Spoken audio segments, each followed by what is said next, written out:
গত ২ ডিসেম্বর সোমবার ব্রঙ্কসের পার্কচেস্টার এলাকায় এশিয়ান ড্রাইভিং স্কুলে বাংলাদেশ মুক্তিযোদ্ধা সংসদ, New York state command USA ইনক-এর উদ্যোগে ৫৪তম মহান বিজয় দিবস ২০২৪ উদযাপন উপলক্ষে প্রস্তুতি সভা অনুষ্ঠিত হয়।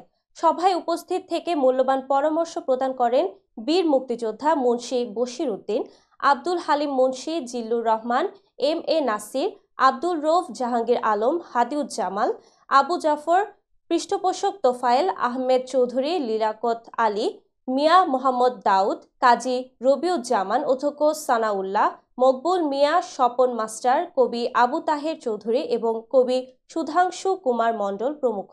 সভায় জানানো হয় ১৬ ডিসেম্বর সোমবার সকাল ১১টা থেকে বিকাল ৩টা পর্যন্ত ব্রঙ্কসের গোল্ডেন প্যালেসে বিজয় দিবস উদযাপনে বিভিন্ন কর্মসূচি গ্রহণ করা হয়েছে।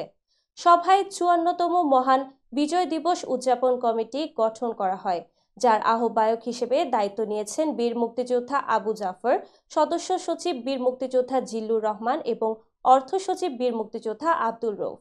সভা শেষে আমন্ত্রণ জানিয়ে বক্তব্য রাখেন পৃষ্ঠপোষক লিয়াকত আলী, সদস্য সচিব জিল্লুর রহমান এবং আহ্বায়ক আবু জাফর প্রমুখ।